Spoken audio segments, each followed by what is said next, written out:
If ye seek, ye shall find. Because no mystery is closed to an open mind. We keep you up to date so you can decide your own fate. Welcome to Maxim Axiom Radio.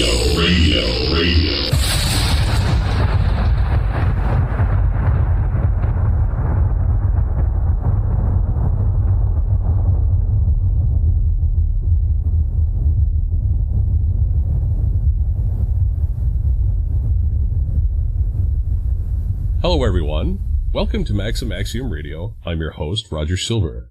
It's been a while since I've created a show, and with that came several reasons. One of which being that our upload speed is straight up absolutely atrocious. But the main reason is because there are thousands, if not millions, of so-called radio shows out there putting out quantity. Basically, they're chasing their self-serving tails for some form of fame, fortune, intended or unwitting misdirection, rather than quality, speaking about things like what really matters to us on this planet as our collective environment becomes increasingly dark, hostile, and volatile, because so few are willing to take on self-responsibility for their own actions. I'm here to say that it's past time to wisen up and get real, folks. Our planet and her ecosystems are being destroyed right now for nothing more than profit, no matter the price every living thing has to pay because of others' self-serving and irresponsible actions. That time is quickly coming to an end now. With that, I'd like to welcome in our heartfelt, loving, and self-responsible guest, Valiant. He's appearing on this show for the first time to give the first truly informative interviews in this series called The Bell Tolls, with this interview being an introduction to The Gathering. Maxim Axiom Radio and I welcome you, Valiant. Well, greetings, Roger. Thank you for being here. Let's begin by saying that you're just a regular guy who had something most extraordinary happen to him. But in no way are you any kind of guru. You're just here to deliver a message to those who will understand the information being shared as pieces of a huge puzzle coming together that involves many, those that feel and hear the call of the gathering. Now, who were you and what was your life like pre-December 31st, 1999 at 3 p.m.? I was just, I would say, like a regular person, regular guy, you know. I was looking for answers just like everybody else. Mostly I was trying to get my book published. I had written a story that was based on my dreams. Higher Forces. When did it come out? That came out, published, it was December 30th, near 2000. But I had spent years writing it because ever since I can remember, ever since I was little, I had dreams that were just not normal. So to sort them out and to get them out of my head, I would just write them down, and then I put it together into a story. And then I decided I was going to get it published. You know, I figured, you know, I put all that work into it. I spent years and years doing it, like 9 years writing that book, and then I decided to get it published.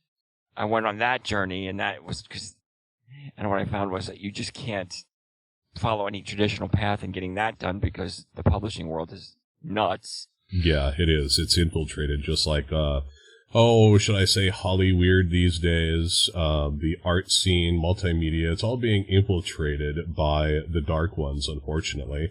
And if you want to basically make any money at what you do, you have to sell your soul, you know? Yes, yeah. Because it came through dreams and things like that, like from... it's weird to say that now when you ask me that question. I've always found it hard to talk about myself when somebody asks me a question. But the dreams were, I never knew what they were. You know, what's a dream? Dreams are different things to different people. Some people have, you know, fantasies. Some people have dreams that mean more. I didn't know what mine were. I thought they were something more because, you know, it left me wondering because I always had events happen in my life ever since I was little. You know, from my mother's side of the family. Strange things happen, like premonitions, but we weren't allowed to talk about that because, like, my mother's side of the family, my grandmother was kind of like the matriarch of the family, so she controlled everything. And she always said that, it was the devil, premonitions is, had to pray to God to make it go away. And yeah, those were the signs. Yeah. Yes. Don't listen. It's the devil talking to you. You know what I mean? It was weird because looking back, it was like not that long ago, but it might as well have been the Dark Ages because the way she, I was raised, it's like, don't listen, that's the devil talking. But, she always considered it like a family curse, that kind of thing. Like, don't tell anybody about it. If you ever tell anybody, it was just a strange phenomenon in the family. That, and when I was little, like, I remember when I was 4, and when I first started drawing, I used to draw these mandalas or whatever you would call it. I didn't know what they were. But, somehow they found out what my family found out what they were. And my grandmother flipped out and thought it was like, demonic mysticism, and took all my pens and pencils away, and I was never allowed to draw. Yeah, I've had that happen too. Just a real quick insider here. I was in kindergarten, and I remember the teacher's name. Her name was Mrs. Staten, and I was a lefty. I was a southpaw, but she always forced me to write with my right hand because I was lefty. But thanks to her, I'm now ambidextrous. Whoa. Oh, that's cool. Yeah. Let's get back into some of the dreams and premonitions and some of the paranormal aspects that took place while you were growing up and coming to where you are to be right now. Right. Okay. Well, like, I guess to start in the earliest, I'll try to, like, I won't dwell on it or get too weird about it, but, like, I remember, like, my parents always said I was very outgoing when I was little, and then I just stopped talking when I was 4. So I guess it began around that time. But I had remembered, they told me that I was seeing things. I don't remember this, but they told me that, especially my sister. She said I always talked about seeing the man, some kind of man that was always watching. And then I started getting visits from this woman. She would sit on my bed, this beautiful blonde woman, and she would always say, she would appear periodically throughout my life. And unknowingly, until I was much older, I found out, it was always before. If something happened, she would appear and she would say, like, I'm sorry these things have to happen to you, but one day it will all make sense. And she would tell me some story, which I had no clue what she was talking about. I'd be like, who are you and why are you talking to me? And it was just very weird. Nobody had dreams like that. It wasn't like a fantasy, and she never changed. It was like she always looked the same. And she was, and she was beautiful. I don't know who to compare her to. So that's why I did drawings of her. And what was like like that happened when I was 7 before my mother was shot. I remember that happened, and I heard she appeared and said things would be all right. And I remember hearing voices. That's when I started hearing voices. Like, I'd go to bed at night, and there would be like these voices in my pillow talking to me. And they were, telling me, they warned me that something was going to happen. And that if I wanted to change these events, to listen, and all they wanted me to do was talk to them. And they would alter events. And they would see, and so then I was like, okay. What does a little 7-year-old say to that? So I was just like, whatever, And the next thing you know, my mother was shot. Why was she shot? She had gone grocery shopping, and it was just a normal day. And what happened was these kids from the local high school had cut class, and they had stolen their father's guns, and they were target shooting. Oh, boy.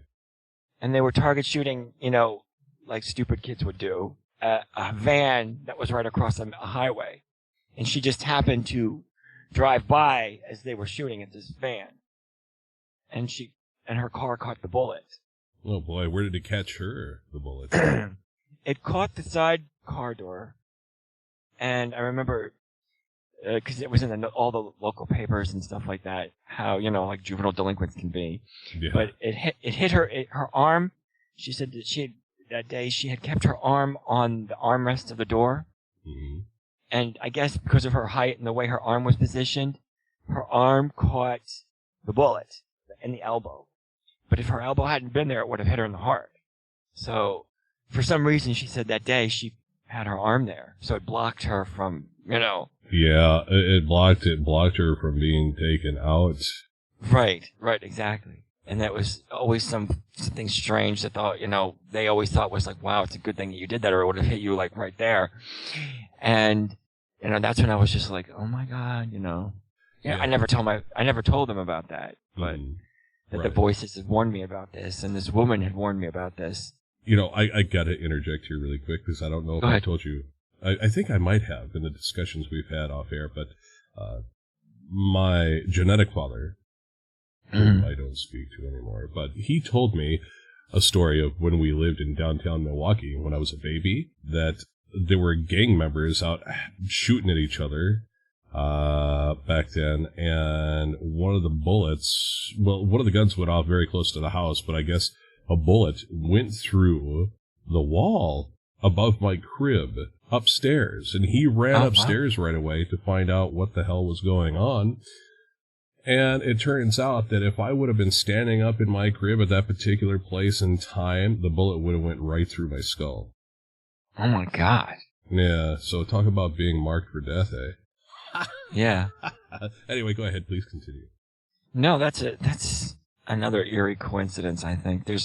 Life is full of those eerie coincidences. Yeah, but they're creepified coincidences, too. It's just like, oh my God. I wonder if there's a universe out there without either of us in it. Yeah, but it also makes you believe that you're being protected. You know what I mean? That somebody's looking out for you. Yeah, right. Until you have some big thing to do at the end of your life before you croak. Yeah. Of course. Yeah. Like they're always preparing you for something. It's never easy. You know what I mean? Yeah. I've tried talking to I've had friends throughout my life that I've always asked. I'm like, always soul searching, for other people, comparing stories, and I never found anything that compared to mine. I found very few. It's rare. Most people will identify with it, and then they'll say, "Oh yeah, this happened," but it's like, no, it's not. It can't come close to a lot of these events that have happened. And I found one girl that her life rivaled mine, and we used to always swap stories. But after that event, I kept hearing voices, and then I started having more vivid premonitions. And of course, my grandmother always said was like, I was touched by the devil, because it's like, don't tell anybody, don't say anything. It's like.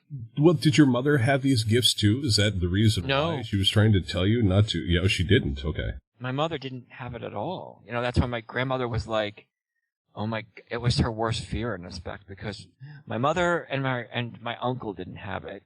My grandmother had, I guess a basic woman's intuition, but she didn't have the premonitions. And that's why I was always like, well, where the hell was it coming from? And she told me, well, it came from your great grandmother, her mother in Czechoslovakia. Mm-hmm. And I was like, and I always used to ask her, well, why, what happened? And she was always, her eyes would just get white. It was like she was something that she was always terrified to tell me. And I spent years trying to drag it out of her. Years. She wouldn't tell me. All these things kept happening. My life kept getting crazier. I had a nervous breakdown when I was 11. I still don't know why. Some kind of event happened. And, I had to see therapists because they didn't know what happened. It was somehow linked to these, premonitions and stuff like that. But, I wasn't allowed to tell anybody, of course. And I blacked it out. But eventually I got over it. And, life went on. And you go, you get through your life, and things just kept getting crazier, and but it was also a combination of your standard teenage crap. You know what I mean? Like, you're going through life as a kid, you're growing up, you're going through the struggles of who and what you are. Yep. But and at the same time, you're searching for answers. Everybody's always searching for who they are. Yeah. And well, many people are. Most aren't. But go ahead. Okay. Yeah, I know what you mean. But at the same point in time, I was asking my grandmother, because I knew she had a clue to that because of what my great-grandmother went through, like who she was, and I was always trying to pull information out of her. And ever so slowly over the years, she gave in as I got older. She told me, how her mother always had visions, and because at that time they were in Czechoslovakia, and the Nazis came, But before the Nazis came, she said her mother always had dreams of ships, these flying ships, and I was asked her, and she said, "Oh, you mean like warplanes, like the Nazis?" She said, "No, she saw something else." And because my grandmother said that when she was little, she used to hear her parents talking in whispers, in the kitchen, and she would open up her bedroom door and listen to them talk about her grandmother having all these like panic attacks about her visions, whispering to her father. And then she would go to church like almost every day, with her rosary, praying for things to go away. And she said she never understood what she was talking about, only that she saw these ships. And she was afraid of something big that was coming, which my grandmother attributed to the Nazis and the Holocaust. Okay. And, but it didn't end there. That's the weird thing, is that I guess from talking to her over the years, my grandmother, they survived the Nazis. They were in the underground. They were, that's a story in itself. Right. But, when my great-grandmother died, after the Holocaust was over and they were still trapped behind the Iron Curtain, they were trying to escape. She said that, she laid in her deathbed, she was dying, in their village, in their hometown. Okay. And that day she died, there was a silver disc that hung over the house, about 1,000 feet in the air.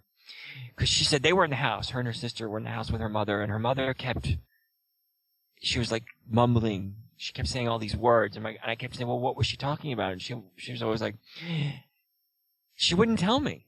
She would always say it was nonsense. She was talking nonsense, and I was like, "Well, what was she saying?" And she would think, and then she wouldn't tell me. She was just like, "It was nonsense. It doesn't make any sense."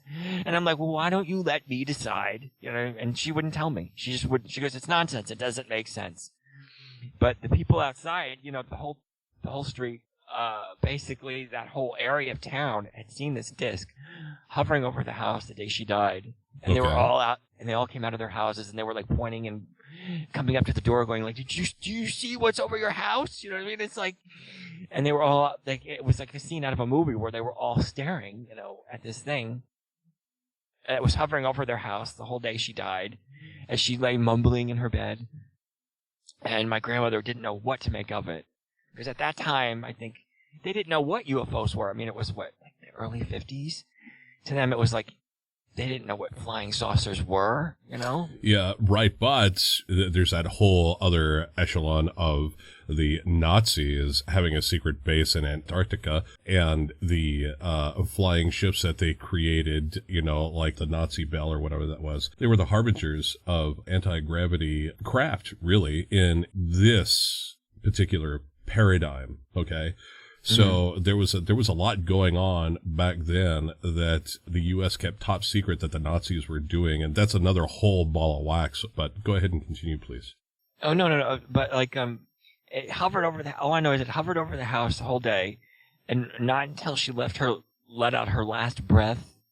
It was like, like she let out her last breath, she died, and the saucer disc disappeared. Just bing, within a snap, shot straight up in the air and it was gone.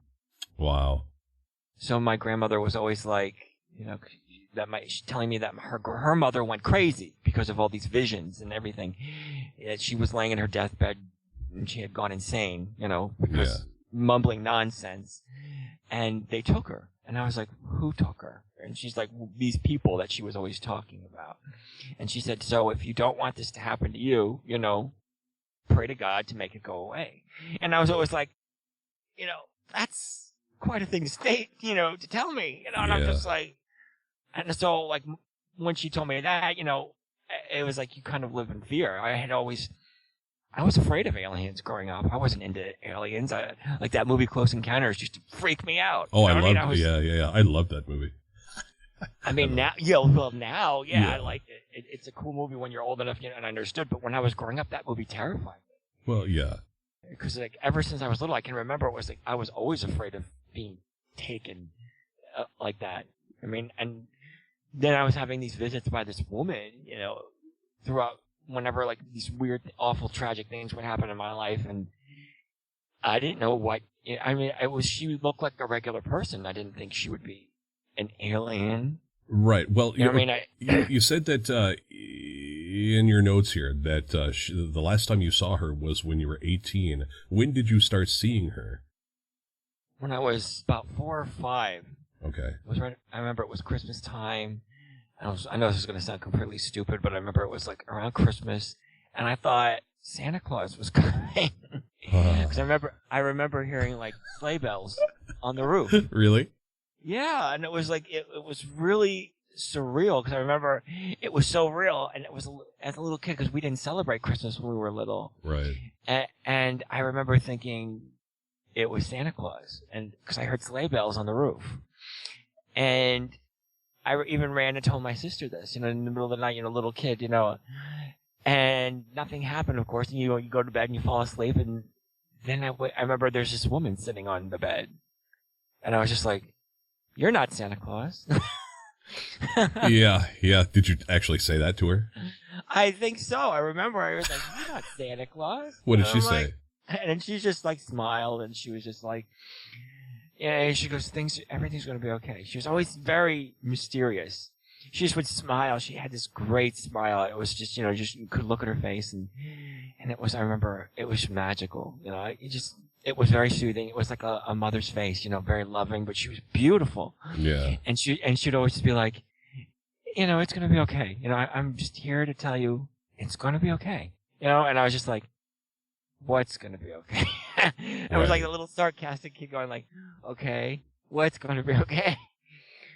And then, throughout the years, she would say things like, these visits, I'm so sorry that, what's about to happen to you. And I was like, I don't want to hear that.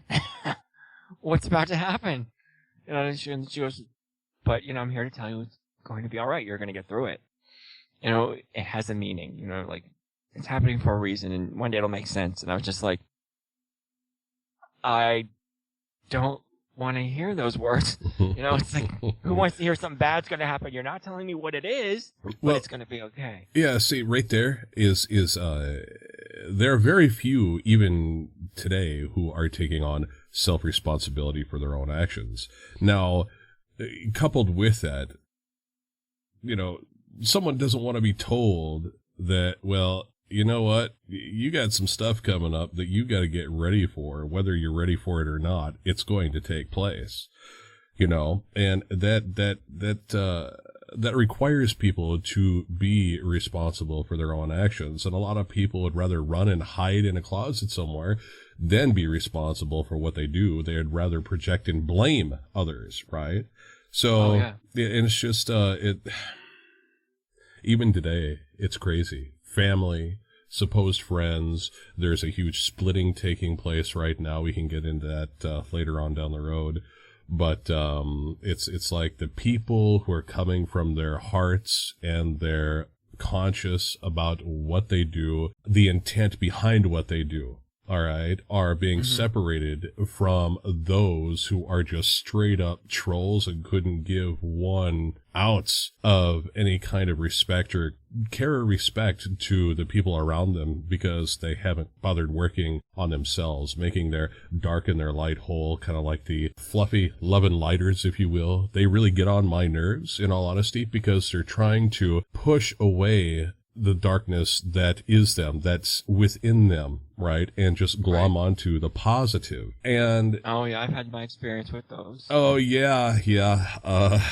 Some of the stories you've had to share are crazy. But they don't work on owning everything about them. They'd rather push away and not look at the negative anything within themselves, let alone going on around them, because they think that if they do that, they feel if they do that, it'll just make bad things happen. Well, I'm here to tell you the opposite, folks, because we've got the dark, we've got the light, we encompass it all.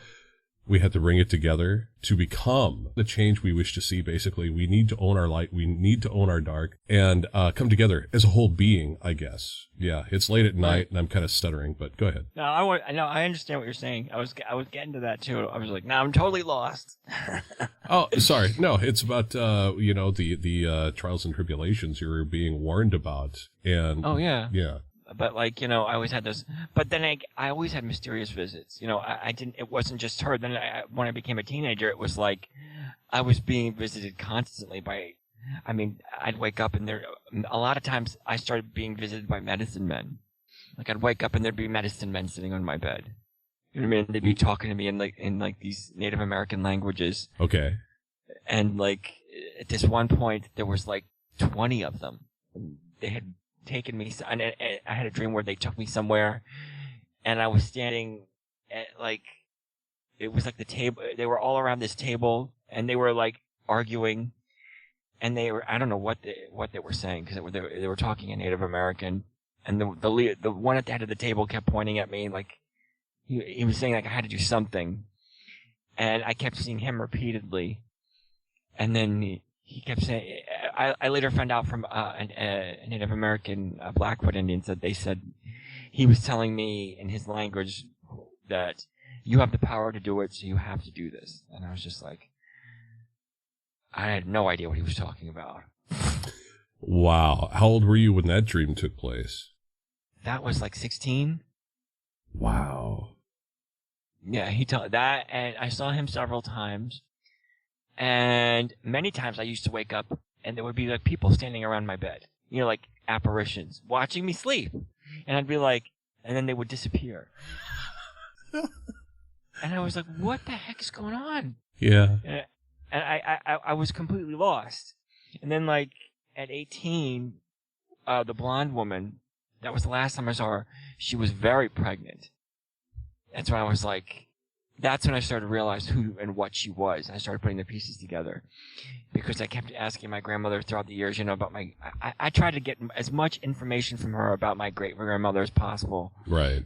The vision she had, you know, it was like pulling teeth. She wouldn't tell me. She didn't want to talk about it because it was like everything to her was religion, and, you know, talking about that stuff was just, you know, like, you know, taboo. Yeah. So she wouldn't tell me. You know, she was just like, no, you don't talk about this. You're not supposed to talk about this. You know, that's the devil's work. And I was just like, yeah, well, it's not helping me. And, you know, I don't think it's the devil. No, you know, if anything is the devil, it's the fear she was trying to instill in you.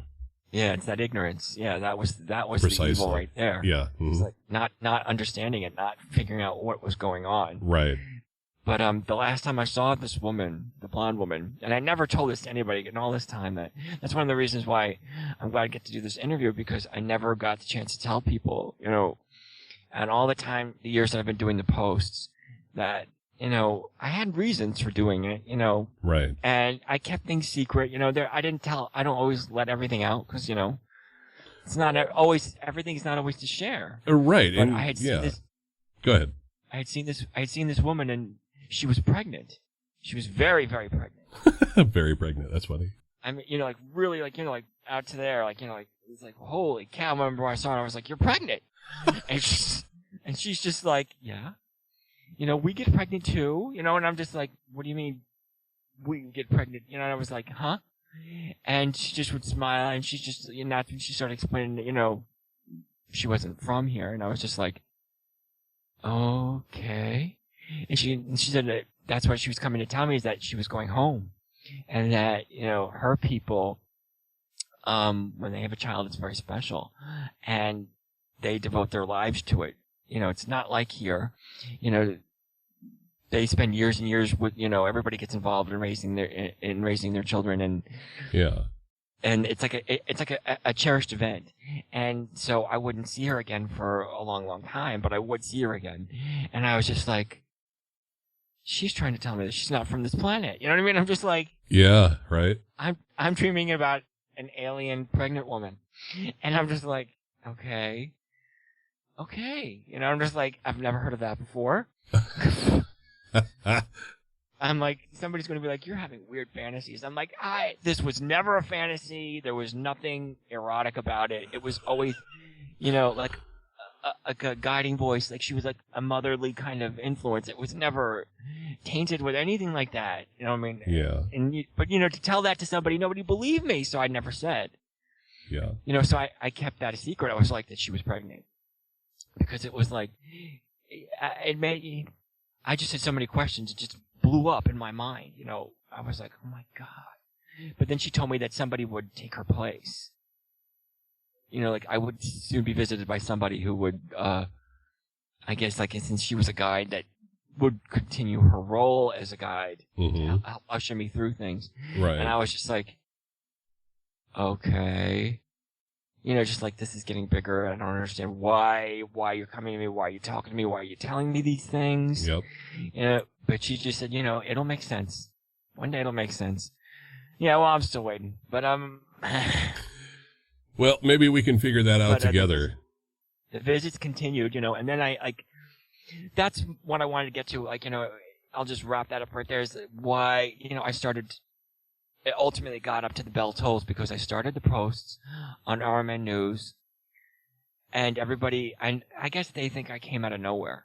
It was like, where did Valiant come from? Who is he? And why did he do this? Because before that I had been interviewed by Ray about some of my premonitions and dreams about the book I wrote, and I had told her, and because I kept having dreams about events to come, and the meteors, and I always had nightmares about meteor showers destroying the Earth. Yeah.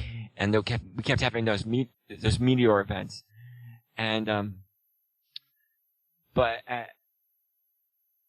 the bell tolls thing is about the whole story, about what happened December 31st, 1999, that how I was visited by an angel that changed my life, and which ultimately I realize now was a significant event that, I guess because, I'll take one little step back.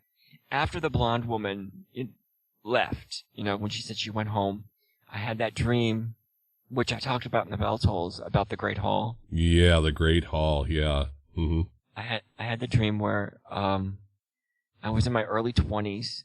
I had just quit college because my art professors were awful and they wanted me to. When I started college, they gave me a really hard time because they wanted me to. They basically said I had no business being, pursuing art as a education.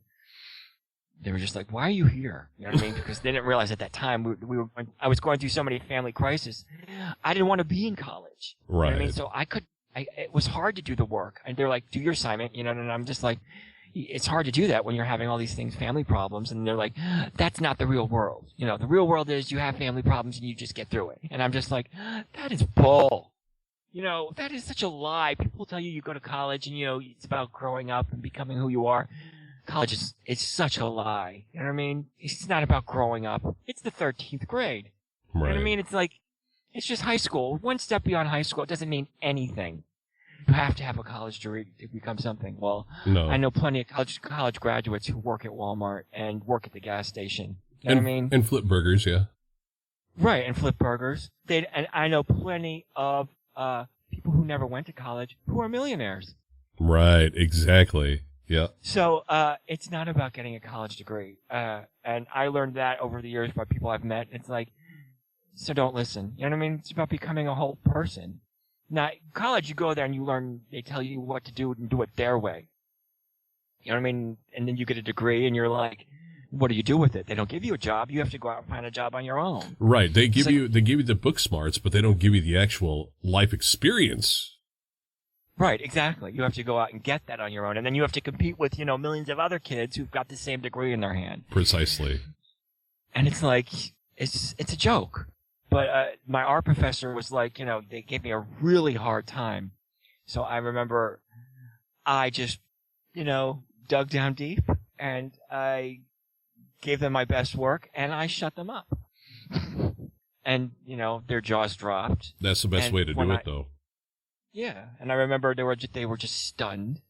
That last semester of college was fun. Sick but fun, because it was like they actually ended up, my preceptor, keeping one of my art projects to teach her other classes with. She was the one who said, I should quit, and find another major. And she wanted to, and she kept my art projects to teach her other classes with. And I was just like, as a I was just like, yeah, go ahead.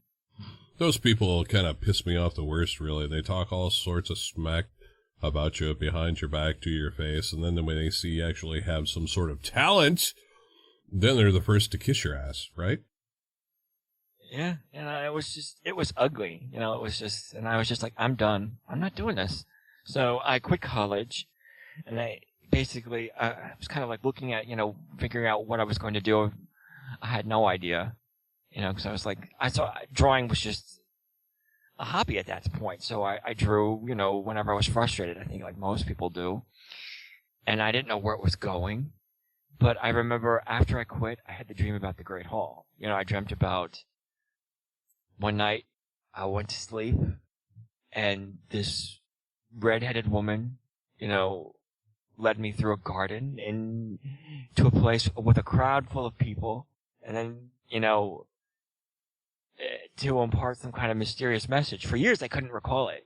It was just that beginning. Right. Now, can you hold that really quick and let people know which Bell Tolls post that was from, if you can remember? That was the one I wrote on New Year's, I believe it was. I called it the Great Hall. The Great Hall. Okay, there you go, folks. Look up the Great Hall on Rumor Mill News by Valiant. Okay, go ahead. Right. That was the one, because for years I only remembered the beginning where I woke sitting in like this rose garden. There's this woman standing there, a redheaded woman, beautiful, in a blue uniform, and she's just like, "Come with me." You know what I mean? And I was just like, walk this way. And I was just standing there in my pajamas going like, okay, what is this? Were you in bare feet? And she led me in there. Yeah, bare feet, and I'm walking, and I'm just like, and I just remember the overwhelming scent of roses, that heady perfume of them, and it was sweet, and the roses were like, they kept changing color in the light. It was like, it was just fantastic. I'd never seen anything like it. That was, to this day, it is one of the most vivid memories. I've never forgotten it. It was like reality pales in comparison because all my senses were so sharp. I remember the air was clean. It was cool, but it wasn't cold. I remember everything. I remember the looks on their faces when, she had these two men on the other side of her. They had like shoulder-length straight blonde hair, and they were in like these light blue uniforms. The looks on their faces were looking at me like, really like unintentionally but sarcastically, like you're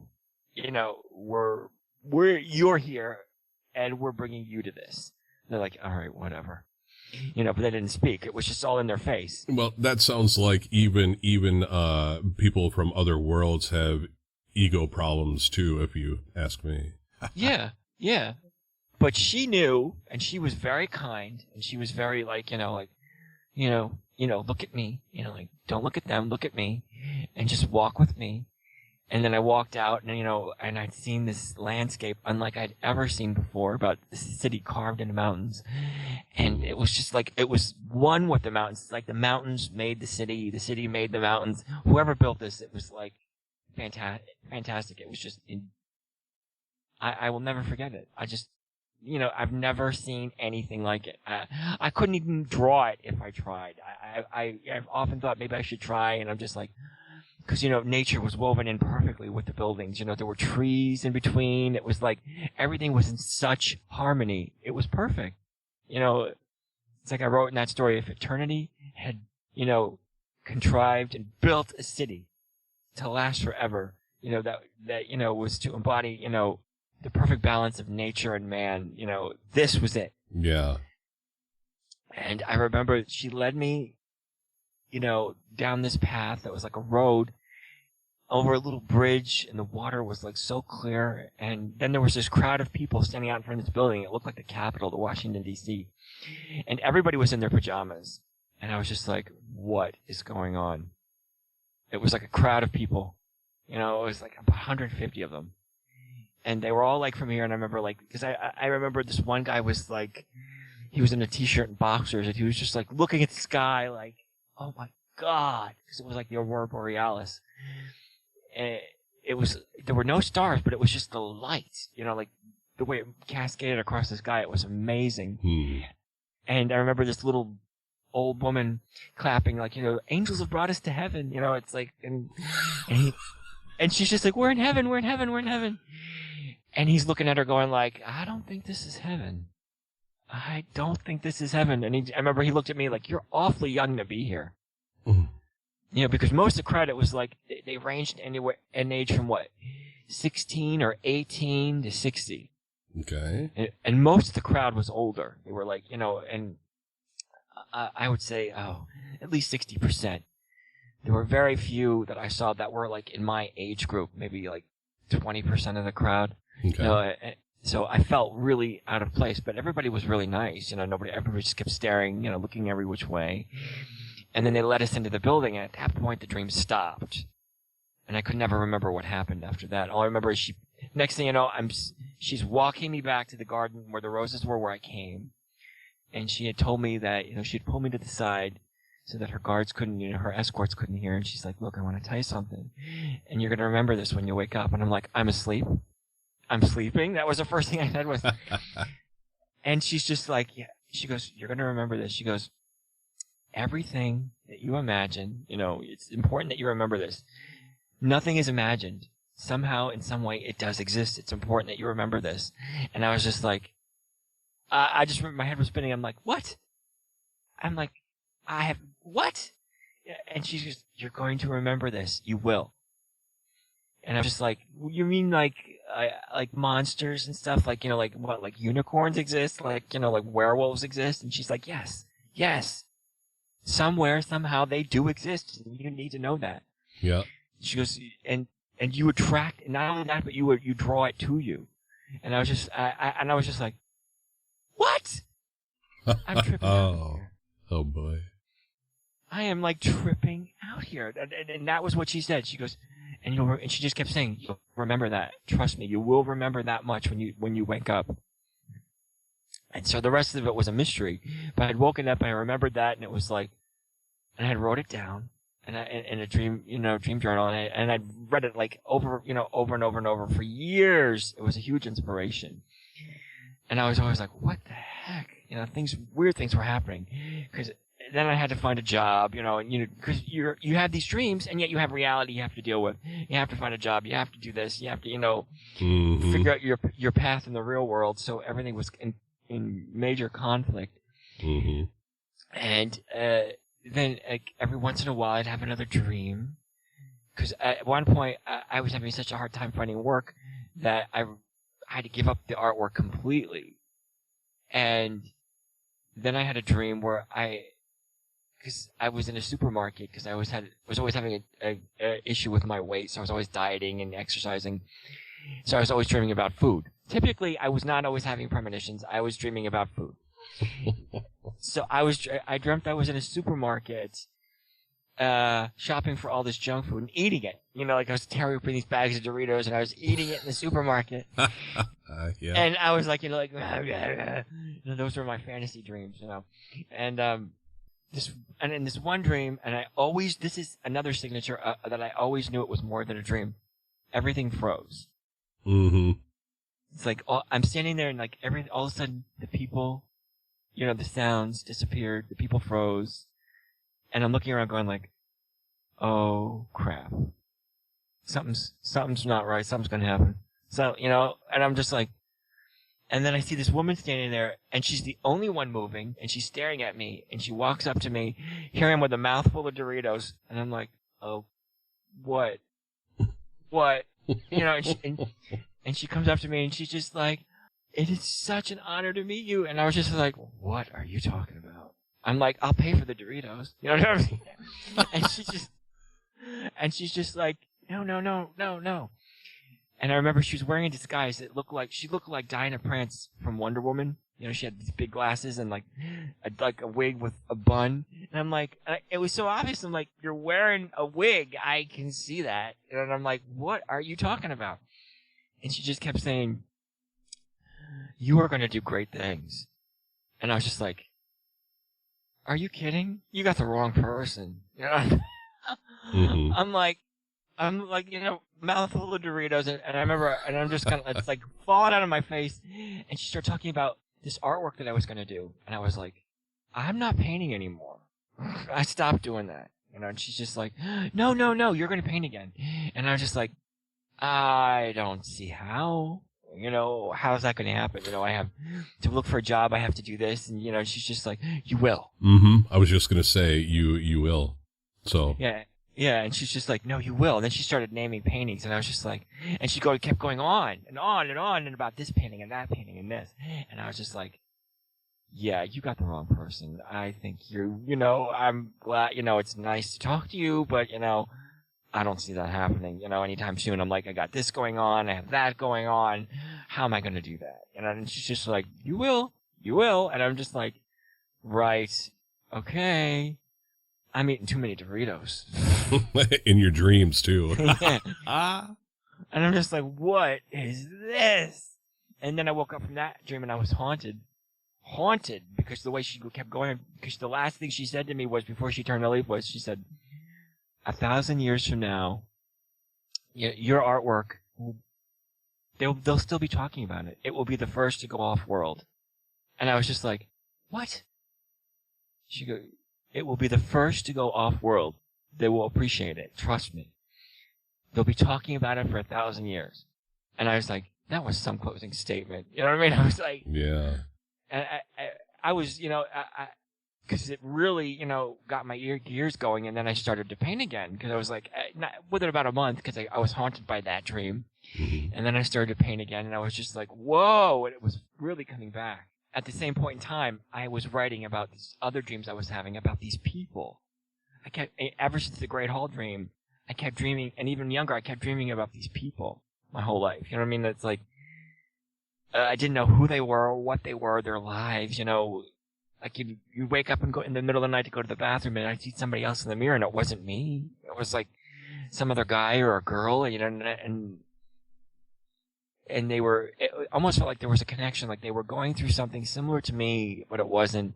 I never understood what it was. Was this before the angel met you? Yeah. Okay. Go ahead. Keep going. It led up to those events. That's why I wrote the book. Because of the Great Hall, and because of this woman, with the painting and the dreams I was having about these people. So I wrapped it up, put it into the book, Higher Forces. And I said, okay, I've had all these experiences. I've got to get the book published. So I dove into that. But at that point, I'd spent so much time writing and so much energy writing that I drifted away from the artwork again. So in order to get back to the artwork, I started reteaching myself, the artwork. It was coming back to me. Mm-hmm. So I started practicing sketching again, drawing again, looking for answers.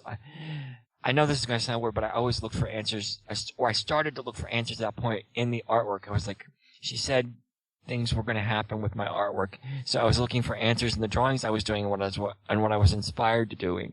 Mm-hmm. And since the redhead had told me that whatever you imagine, you attract, you draw to you, mm-hmm.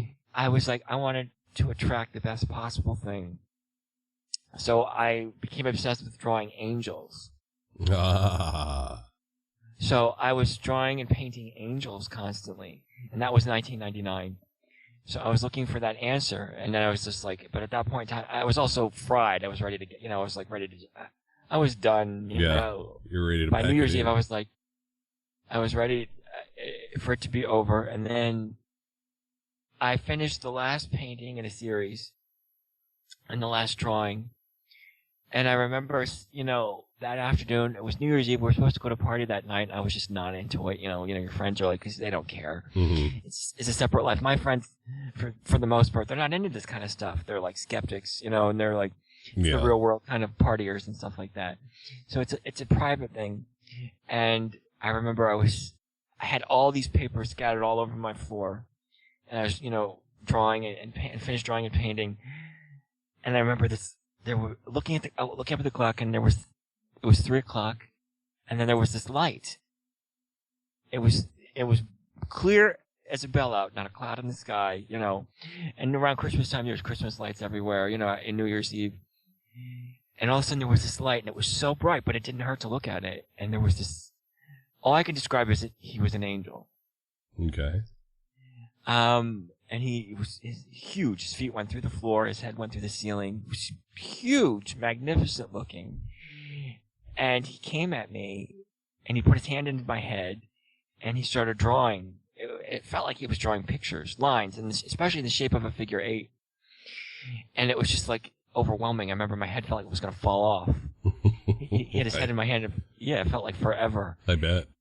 And that it went on. It felt like forever. And then when he pulled his hand out, he looked at me, and I remember I couldn't speak because it was just like it's like just the sheer sight of him. It was like every question I ever had was answered. It's like, why did my life suck? Why was all these awful things happening? Because I was always dreaming about having these nightmares about these shadows and chasing me. And that's another thing I forgot to get into. But it's like, that dark aspect that was haunting me my whole life. Yeah, I know what you mean, yeah. Everything, I looked at him and I just was like, okay. And, you know what I mean? Like, it all made sense. It was just total peace. And he just nodded once at me as if to say, like, now you know. Now you have your answers, now you know. He didn't speak. He did not speak. He didn't have to speak. It was just, it was, in his actions. It was in his presence, it was like, now you know. And I was just like, oh. What did he look like? It was golden. I was swore I would never tell the full details of what he looked like because I was terrified. It would, Okay. People would go, religious fanatics would go nuts if I told them what he looked like. Oh, you know what? Let him go nuts. But he was gold. He looked like he was golden, because of the light. He was pure light. He had a beard. His hair was kind of wavy. I don't know how to describe what kind of features he had. It was a strong face, like I want to say like I don't know if he was white or what. I couldn't say, you know what I mean? Because he was golden. Yeah. But he had a beard and wavy hair, and it wasn't really exceptionally long, maybe as long as the beard. And he had a robe, and he had a crown. Ooh, he had a crown even. Okay, so he kind of, I don't know what he would look like if you were to compare him to someone today, maybe a Leonardo da Vinci or something like that. No. More wizard looking. Like a Zeus. Ah, now you're talking. I'll just say it. He looked like Zeus. I mean, okay. For lack of a better word, you know what I mean? And cool. But yeah, he had on a crown. I remember it. And I was just like, oh my God. You know what I mean? That's why I'm looking at him going like, I couldn't even form words. I just remember looking at him like, oh. And just remember that look on his face, that nod, that it was just like that noble, all-knowing nod. It was just like, now you know. Yeah. And at that point I realized, like everything happens for a reason, and you know what I mean? And then after that, I was like transformed. The hopelessness had turned to this locomotive of inspiration, and I just started. I didn't question. I didn't hesitate. I just started. I remember the very next day, I went to Michael's and bought like a whole load of art supplies. Yeah, I used to shop there. Yeah, I went and I bought a stack of art supplies without even thinking. I don't even know how I know what I needed. It was just something. It was pure instinct. Mm-hmm. And I came home and I just started drawing. It just came out. And I didn't know what it was. I didn't fight it. I didn't think about it. And it was like lightning. And then when I felt like it was flowing through me, then I started painting. And the first painting I did was Voyager. And then I did all those lines and light paintings, and I was whipping them out. I was just like, it was like, and I remember like, I would do these paintings, and my family and my friends were like, what in the world? Like, because they always knew how I drew before. Yeah. I always had this distinct style, like, you know what I mean. Everybody has their distinct style. Yeah. And then all of a sudden I'm painting like this and I'm drawing like this, and they're like, what is that? Like, and they're looking at it because they knew there was something there. Mm-hmm. Anybody who saw it knew there was something there. Mm-hmm. And that's when I'll bring in this experience. And I know that because I remember I had gone to the local Acme, to get like some snacks and stuff like that. And it was about a month after that happened. And right around this time, actually, it was like early February. I remember I went to Acme and to get some, snacks and stuff like that so I could go home and paint. And I remember getting on the checkout line, and there's this woman in front of me, and she had this, she had a baby, maybe like 2 years old, just learning to talk, sitting in the seat. And she's unloading her cart, and the baby's staring at me, and she's got these big eyes, and she keeps pointing, and she's like, "Mommy, Angel." And her mother just froze, and she's looking at her, at her baby, her daughter, and she's just like, "Where did you learn that word?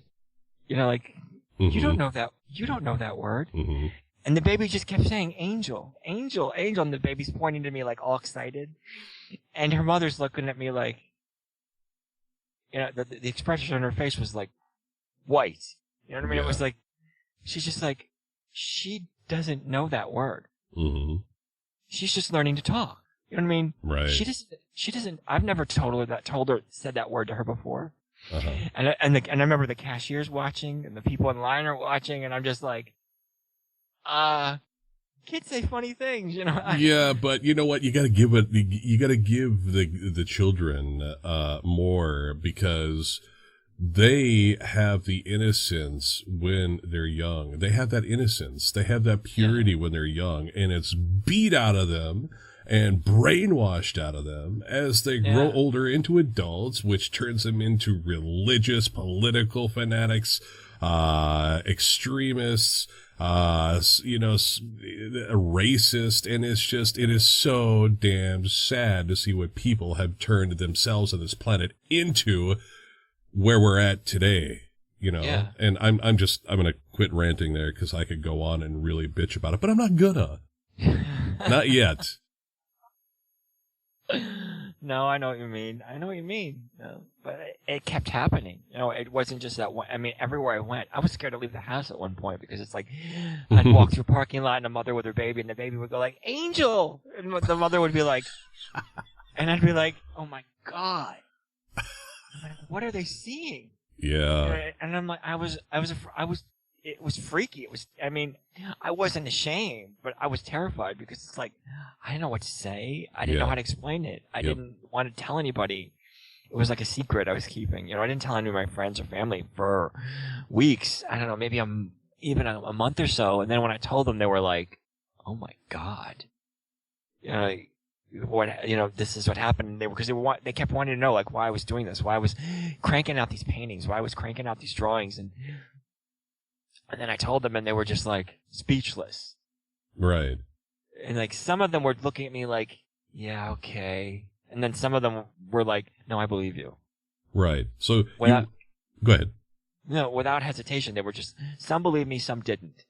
And it wasn't, it took actually years, because I kept cranking out the paintings. I couldn't stop. They kept saying, you have to stop this and go out and get a job, and get a real job, because at the point I was having money problems. And I couldn't stop. I could not stop painting for the life of me. They would say stuff like that to me, and it was like, it didn't make any sense. Right. Money was irrelevant. The real world was irrelevant. All I knew was what I had to do. I didn't know anything else. I couldn't think. Yeah. I'd read the newspaper, and it was like gibberish. Yep. I couldn't read. It also was transforming me in other ways, in physical and in my mind. It was like, I couldn't read books.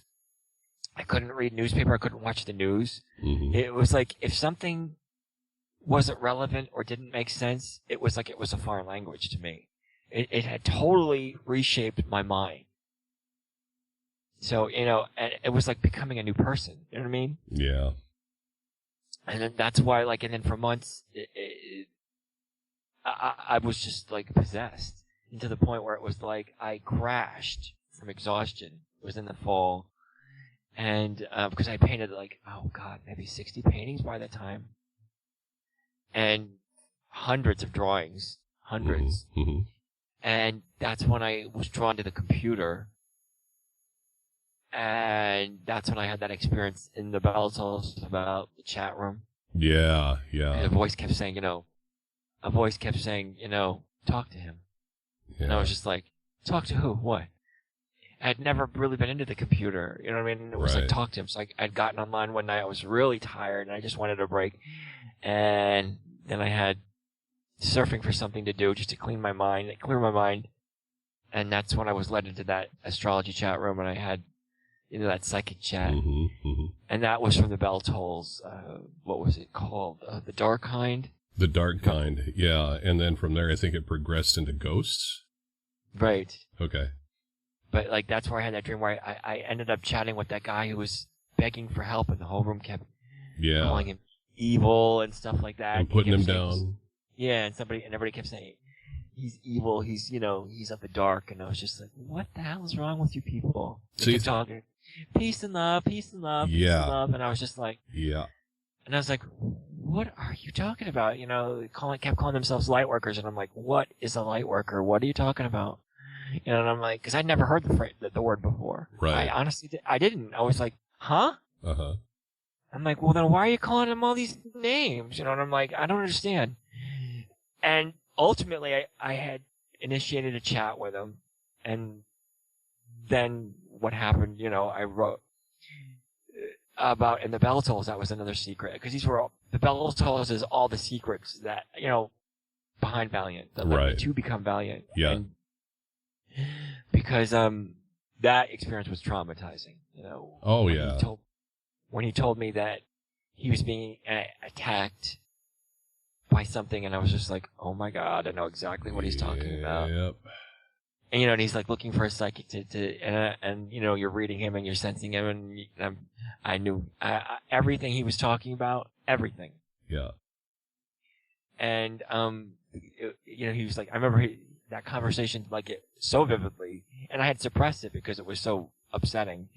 But, he's like, you got 5 minutes. I'll give you 5 minutes to prove yourself to me. And I'll never forget that. And I was like, okay, give me a chance. I'm just trying to help you. You know what I mean? And we ended up talking for hours. I remember that. Yeah. Hours. Yeah. And then when it was done, I remember staring at the screen for hours. My mind, going like, what just happened? And I just remember not a word in my mind. I couldn't think. I never had that feeling where, you're just sitting there blank, staring at the screen, no words, no feeling, nothing. I couldn't move. Trying to figure out what the hell just went on? Yeah. And I was just like, what happened? What happened? And then I staked out the chat room, and I remember I had all those weird experiences. Finally, and that I wrote about, I'll let people read about it because, or I'll be here forever talking about it. Yeah. Mm-hmm. But, until I found the answer I was looking for. But, and I had to leave the chat room eventually after, weeks because I was just, destroyed.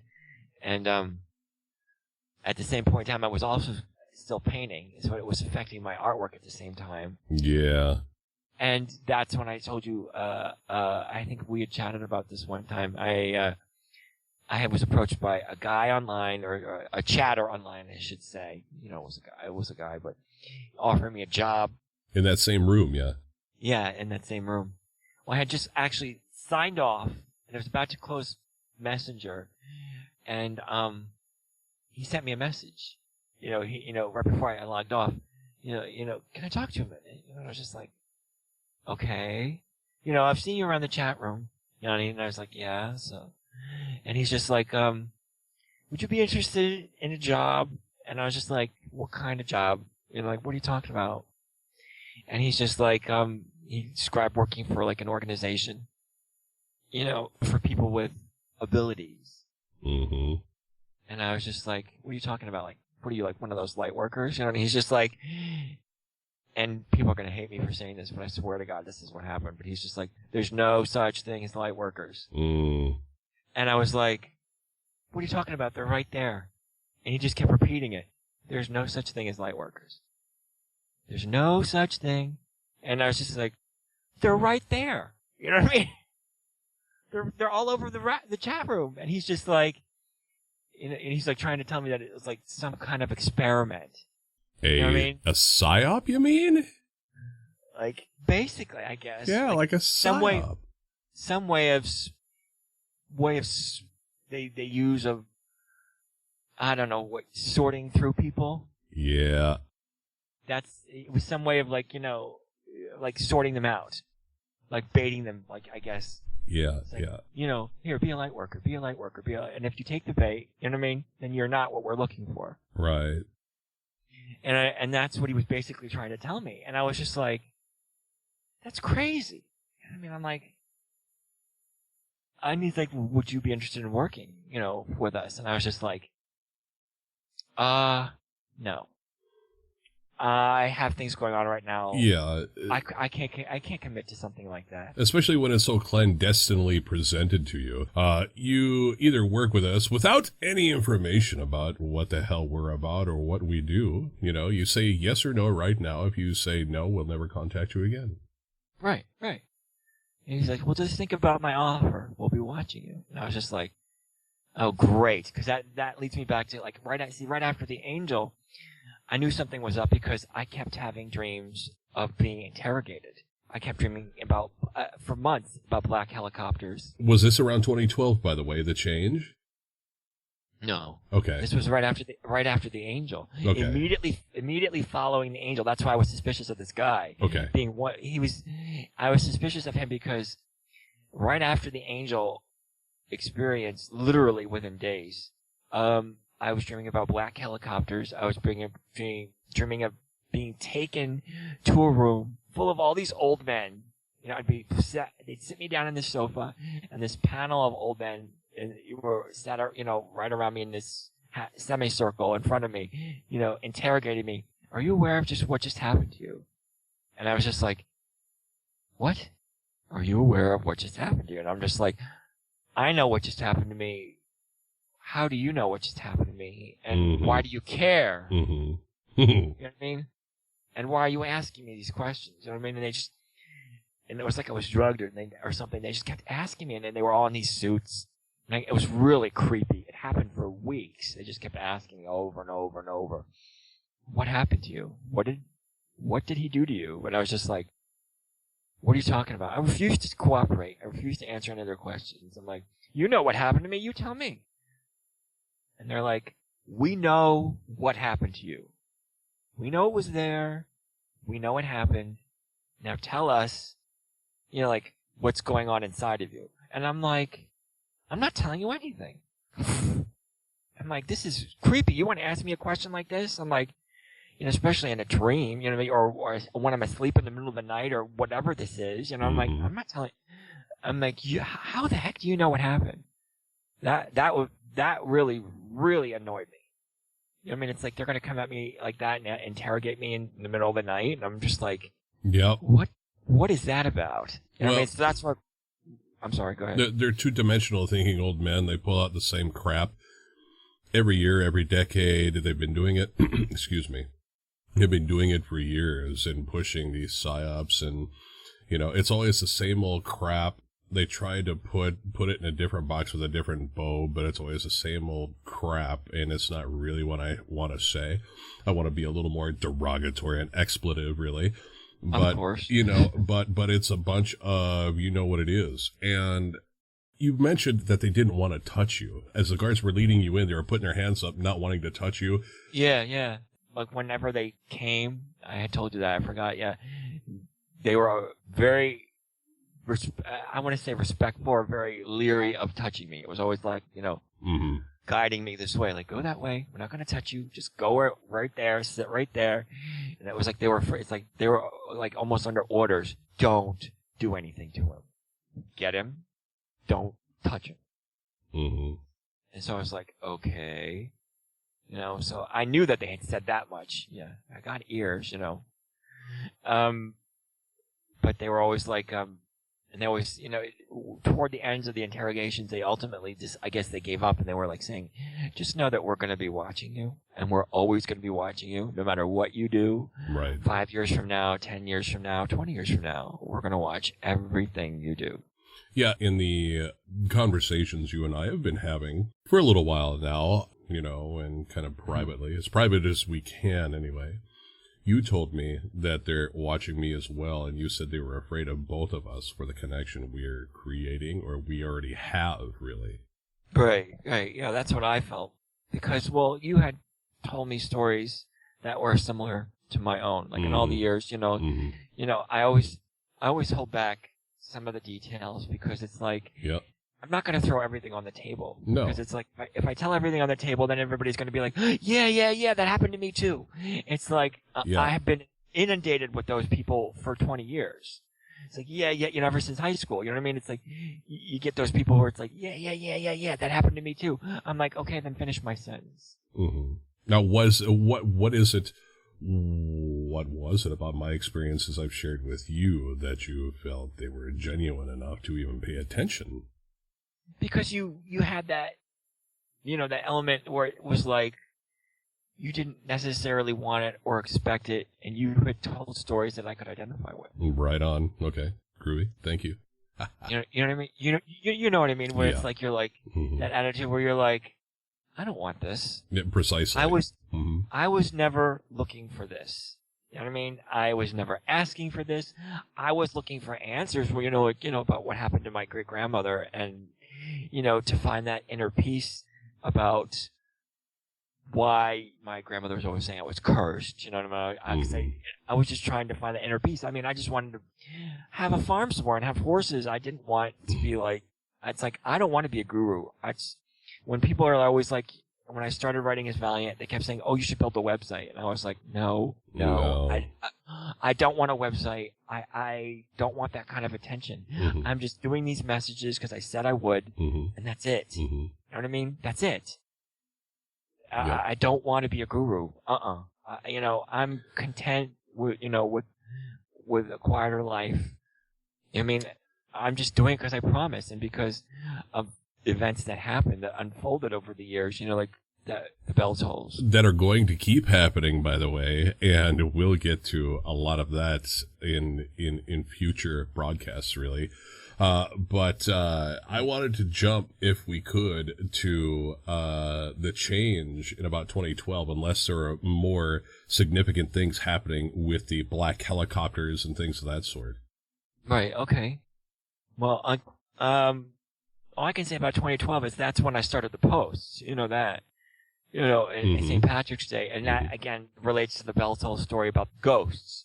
Why I started writing. Nobody knew this, but it was because of these people that I kept dreaming about, and they kept dying. You know what I mean? And this was never a fantasy land. Like, people would always write me these letters, like they had dreams about these people, and I'm like, you don't understand, these were nightmares. I couldn't tell people that, but it was like, everybody's always like, oh, we're the chosen ones, and this and that. And I'm like, it wasn't about that. It was really upsetting, because that's why I had to write the bell tolls, because it wasn't working. It had to be a story. Right. I had to tell it as a story. You know what I mean? About these sources, about this mystery man, Valiant, who kept coming to me, who would come to me in dreams and tell me these, ominous things. It had to be a story, because they weren't getting the messages. And I was just really frustrated, because, they were constantly saying, I'd post artwork and they'd be like, I'm the girl in the drawing. And I'm like, no. Yeah, I know. Yeah. No, that's no. And I really was angry because, and I'm sorry to say this, but there were people who kept saying they claimed to be the blonde woman. That they were the reincarnation of the blonde woman. And I'm like, she was pregnant. She was pregnant, and she left and she went home. If you know what I mean? And I couldn't, and I fought inside every time, somebody would come out and tell me this, and I was like, you don't understand. You know what I mean? It wasn't that kind of fantasy. You know what I mean? She was bringing messages, and she was pregnant, and she left.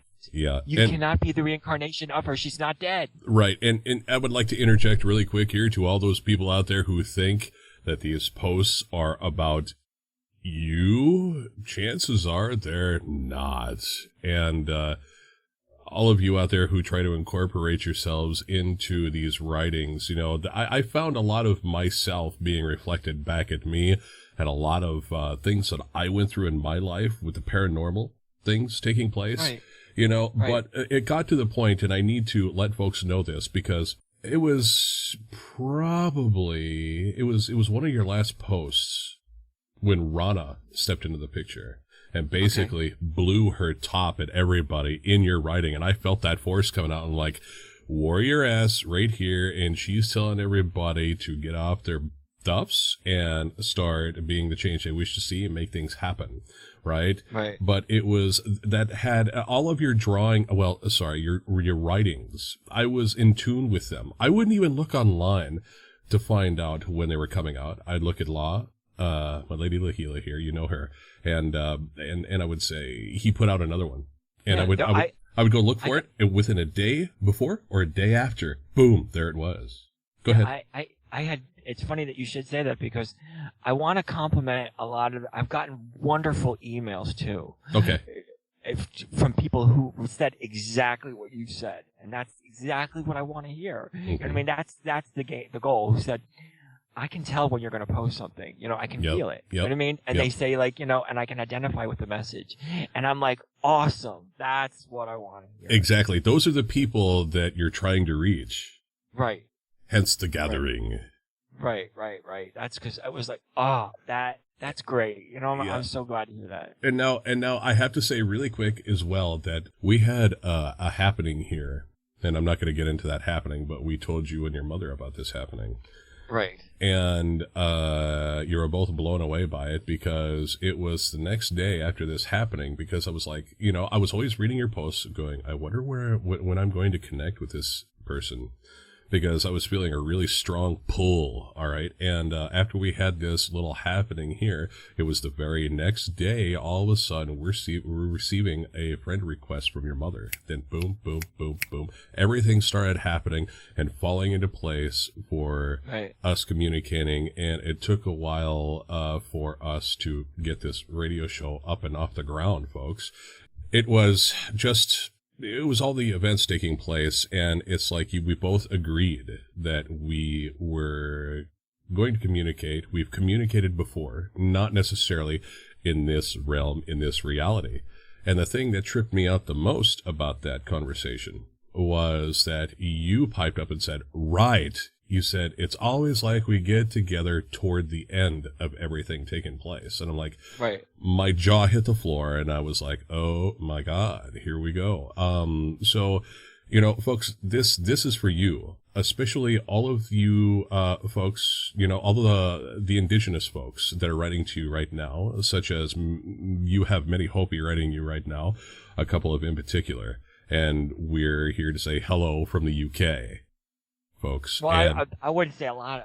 I have different Indians. Okay. Okay. Not a lot of Hopi, but I have a number of Native Americans writing. Okay. Well, still, hello to every one of you out there who are paying attention to what's being said, because in all honesty, I've been into the subject of otherworlders, other planets, other realms for a very long time. And I have to say, with all the studies that I've been into, this feels the most real to me. All right. Out of everything that I've ever studied in my lifetime, Valiant, that this just rings so true to me. The history of this planet, why things are the way they are, and how they are now and where they're going. There's something within me that's impatient that wants you to hurry up and get up to modern day right now so we can progress going further with things, right? But I know, right. It's a patience kind of thing. But anyway. No, I understand. I mean, I get that a lot. So, I understand, Yeah, well, okay. So let's just go ahead and pick up from 2012 then about, what was taking place then, if you don't mind. Well, I started the posts, mostly because of the, what I wrote about in that Beltall's The Ghost. That was the huge inspiration. That the girl had died. Yep. And I never felt such a loss. I mean, it was just, that was just devastating. Mm-hmm. My grandmother died in 2006. I wasn't, not to be cold, but I wasn't nearly as devastated as I was when this girl died, and I felt it and dreamt it and saw it and everything about it, and I never told anybody. You know what I mean? That's why, I got so angry at times. People were like, we're connected, and we're dreaming the same thing. And I'm like, you have no clue what you're talking about. This girl, what she went through, and a number of other people, and maybe I'll write a couple more posts about some of the others, what they went through, because it was like, these were nightmares. You know what I mean? I dreamt about, I was always asking friends, I'm like, what are you dreaming about? And they're like, oh, I'm dreaming about having sex with celebrities, or I'm dreaming about, this or that. And I'm just like, I'm dreaming about some guy in Rio shooting himself in the head. You know what I mean? Mm-hmm. A housewife in the Midwest slitting her wrists. About creatures attacking them. And I'm just like, these awful things. And I'm just like, okay, I either need drugs or I need to, start doing something really different. I'm like, what the hell is going on? Yeah. And that's why I started to post, because I'm like, this has to stop. Because at that same point in time, the interrogations came back. These men came, and I would periodically dream about the same group of people, and the group kept shrinking and shrinking and shrinking. And I'm like, where is everybody going? You know what I mean? And until there was only like a handful left of us, and they brought us into this, I don't know, facility, bunker, I don't know, military thing. Mm-hmm. And they said that we want your help. Tell us what to do. You know what I mean? And I was just like, and they kept showing all these projections of, scenarios of the world ending. You know what I mean? And the population being decimated, 8.65 billion people dying. And, the planet, reshaping, and, how the continents were looking different, and they were trying to use some kind of device to change this. Mm-hmm. And I was just like, I have no idea how am I, what? How do you ask that question? You know what I mean? And they're like, well, you better figure something out, or we're going to kill you. And I was just like, and everybody was, and I remember looking at the others like, I don't know these people. I don't know. And, and I'm having this dream, and the world's going to hell. The weather's going nuts. Countries are going nuts. Mm-hmm. I didn't know what to think. You know what I mean? And then I had this dream about the girl. So I started writing the Valiant post. From weeks my mind went nuts. I looked into, the lines were spinning in my head. I looked into the light, and then I heard, a whisper, Valiant. You know what I mean? And I just said I wrote to Armin, and I said I wanted to be an agent. And I started writing the Valiant posts. And then every week I was coming out with these messages. You know what I mean? It was like they were just... I want to say, at this point, I got to tell you this story. It's really, but that's where it comes from. The reason why, I have to thank my mother for doing this, because I can't be online that much because computers get really weird with me. Mm-hmm. So that's why she types up the posts and corresponds with my emails. A lot of people are like, well, why doesn't he do it himself? It's because I can't. Yeah, you know what? I'm going to tell folks right now that I do believe that's what was happening. Folks, right before we started recording this, I had to take an extra 20 minutes and fiddle around with my audio settings and things of that sort on my end for some reason. I had everything set up to the way it's supposed to be set up, so we can just boom, hit record, and we're recording, right? Well, no. I'm actually wondering if Mr. Valiant here might have had something to do with it indirectly, unwittingly, of course. But I was just like, oh wow! And for some reason, I've got things working again. Different configuration, of course, but things are working to record this interview. So yeah. I've blown up several computers, so yeah. How did you do that? I don't know, and friends' computers. So well, I'm gonna have to put this in a Faraday cage next time we do an interview, okay? But that's why my mom helps. So I have to thank her for that. So I don't want people sitting there going, because I know a lot of people like to throw comments out there going like, oh well, his mom does it for him. It's like, excuse me. Hey, you know what? She's helping. So if you have an issue with that, that's your problem. Yeah, this is turning into a family affair, because we'd like to thank your sister as well for assisting with the one of the latest posts. They want to help. So if you have a comment about that, that's your problem. It is a family affair, folks, so deal with it. Yeah, deal with it. Don't make comments to other people because you don't understand something and don't have any intuition to understand it. Yeah, because in most cases, and I'm going to be blunt, I'm going to sound like an ass, but I'm going to tell you straight up that these are not for you. So, Right. Because, I've gotten that attitude from people many times, and it's like, well, then clearly you don't understand. You know what I mean? Mm-hmm.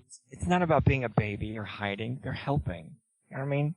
They're not trying to, there's nothing malicious about it. If anything, the maliciousness is coming from the criticism. Right. And the trolls online who are proclaiming to be people they're not and just want to the ones stir the pot. ones who are claiming like that they have powers and they're sensing this and they're sensing that. I'm like, give me a break. Yeah, I've experienced that so many times where it's like, I have powers and I sense this and I sense that and there's nothing there. Yeah, and then you know, when you actually call someone out on it, because you know instinctively that they're full of it, they still lie to your face. It's just like, oh my God, I don't have time for you. Bye bye. Oh yeah, I mean, I've had that for 20 years. Are you kidding like that? That's what I think. People think I was born 4 years ago when I started writing the Valiant post. Right. I've been dealing with this for 20 years, longer. Yeah. Since I was a kid. You know what I mean? Yep. Same. Yep. I'm there with you. That's why I can relate to talking to you, because it's like you get inundated with these people and they're like, it's like, anybody who understands, they've been dealing with it their whole life. Not 2 years. I awoke 2 years ago. It's like, what is waking 2 years ago? That's like waking up yesterday. Right. You know what I mean? It's like, yeah. I'm like, what? Yeah. Well, you know, we're also not here to be egotistical either, but we're just venting our frustrations at people who. Right. Because I haven't gotten the chance to do that. You know what I mean? And it's like, excuse me, but I do have, I have issues too. You know what I mean? It's like, I'm trying my best. Yeah. I love reaching out to people and when they have these great responses. I think people are awesome. You know what I mean? I'm not trying to make fun of people. No, for the most part, yeah. Right, but I just get angry when you get into those situations, like when I was in that chat room and they were attacking that guy. You know what I mean? And it's like you're enlightened and you're hacking them. Yeah, you're full of love and light, and you're proclaiming them, to be evil and everything else, and. You know, those are the people that just don't want to own. They don't want to look at and or merge with or own their own dark sides. And I'm telling you, folks, if you cut that off from yourselves, you're doing yourselves probably the biggest disservice anyone will ever do and or serve to you. You know what I mean? Anyway, all right. So enough of that rant there. Right. I'm sorry. It's okay. No worries. Because there are things that we're trying to squeeze in just a couple of hours of time here, but we will be doing things here in the future. But okay. So you got to the point to where you actually decided to look into this light the angel had placed into your head, and the lines started happening. The artwork started happening. And then all of a sudden you're hearing this voice, Valiant. Right. And then, and then I had the dream, which led me to that. It was like that traumatic event that triggered it.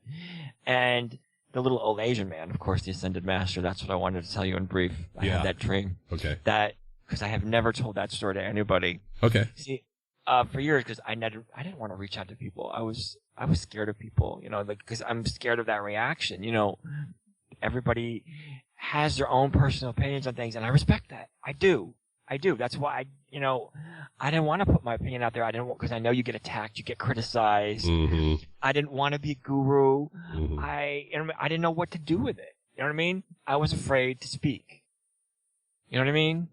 And then I had this dream, and it was about the little old Asian man and the Ascended Master, where I was like, all of a sudden I'm standing on this porch of this big estate, and there's no driveway. I remember I'm standing on it looking like, where's the road? You know what I mean? It's in this valley I saw with these hilltops and trees and this little dirt path that went up the hill. And maybe like horses or donkeys or something could go up, but it was like a footpath. No driveway in this big, luxurious estate.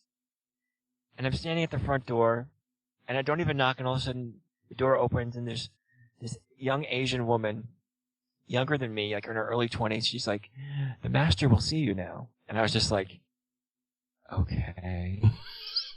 So she leads me in, and I go in, and it's like all Asian. It's like this big, luxurious Asian, there were like these big jade statues and Buddhas and this artwork. It was awesome. And there's these big blocky furnitures, and she leads me into this, I guess for the lack of the word, it's a dining room, because it had a long dining table. And at the end of the table, there's this little old Asian man. And he's sitting there with a notebook and a pen. And he's smiling and he's waiting for me. And I'm just like, okay, what is this? And I'm like, and so I see, she sits me down and I sit next to him and he's smiling and he's like, it's great to meet you. And I was just like, well, it's good to meet you too. And I'm like, I have no idea who you are, but you could tell he's a very nice guy.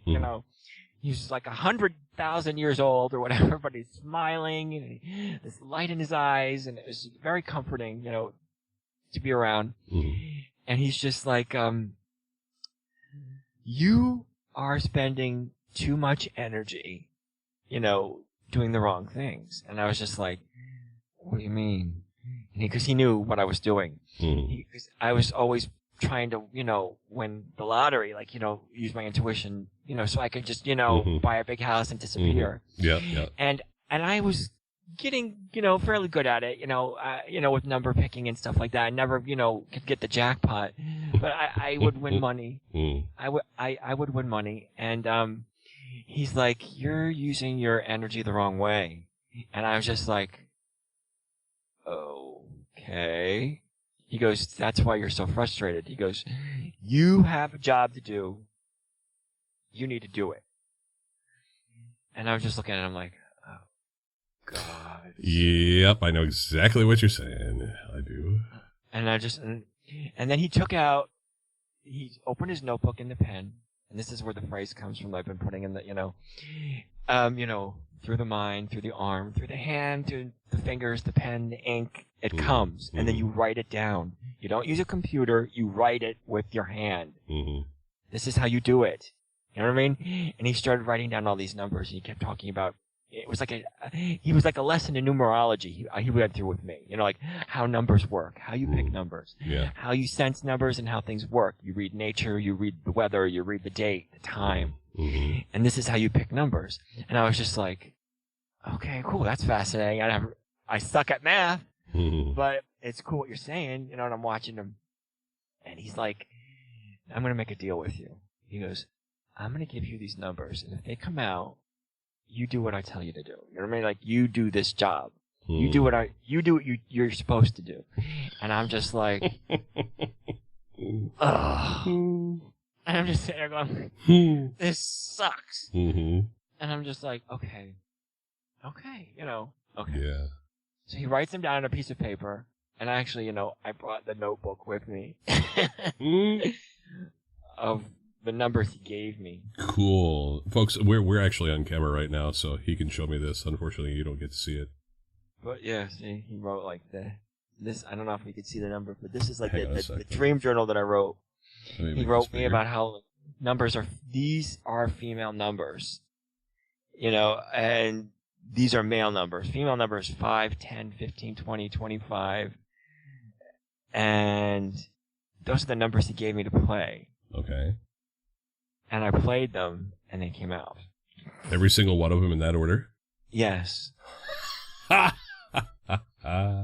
And I was just like, oh my, you play these, and then you do what, if you play these numbers, they come out. Can I see those again, please? I don't know if you can see them on the camera, but it's like right there. I don't know if you did. Yes, I can see those. 5, 10, 15, 20. 25, yeah. 25. Yep. These are female numbers. It's really interesting that he said they're female numbers. I don't know why he said that, but they're female numbers, and those are the numbers that you're going to win with. And those were the exact words. And I was just like, okay.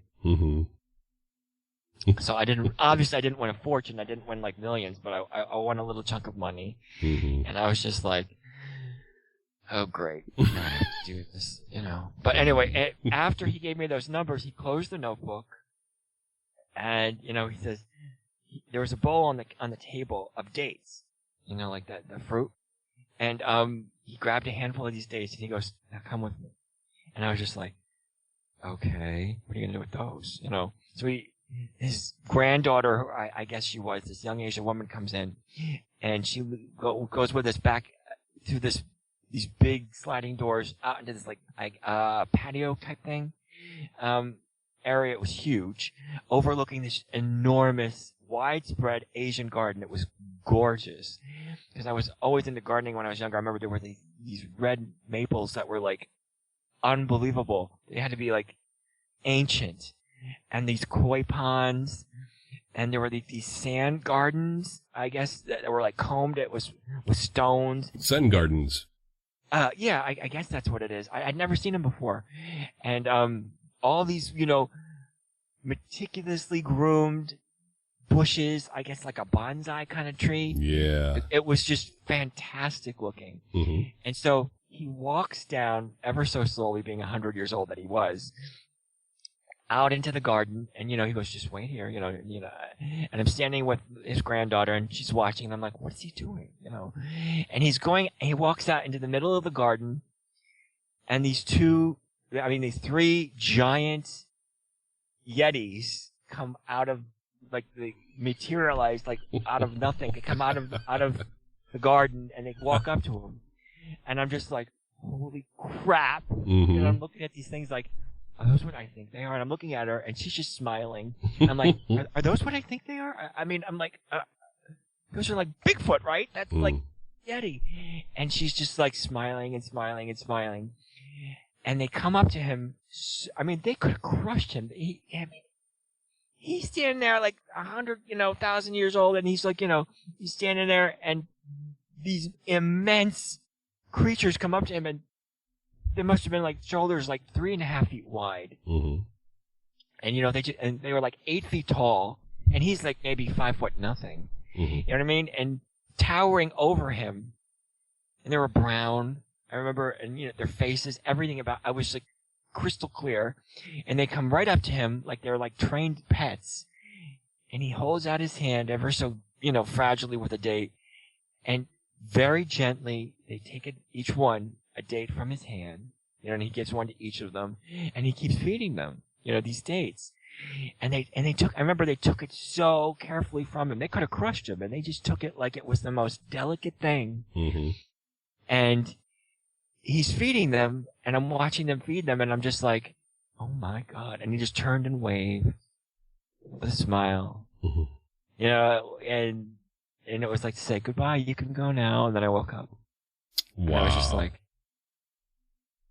and I remember going like, okay, mm-hmm. okay. So I wrote the numbers down. And remember, it was a Thursday morning. Mm-hmm. So the dream happened on a Wednesday night, and that's another thing I should say. Yeah, it was on a Wednesday night, and it was a Thursday morning. So the lottery drawings are here on a Thursday. Mm-hmm. And so I went to the store, filled out a lottery ticket, played the numbers, and I hold my breath the entire time, and then what happens, Friday morning came, and the numbers came out, and I was like, shit. Yeah, exactly. You're crapping purple Twinkies, yeah. I'm like, I have to do this now. How can I argue with that? How do you argue with that? You can't argue with it. You can't. You're just like, okay, kind of like Eeyore, yeah? I'll do it, Pooh. Yeah, it's like time and time again. These dreams were happening. It was like, people keep saying, I want proof. I want proof. I've done that constantly. Mm-hmm. Constantly. Mm-hmm.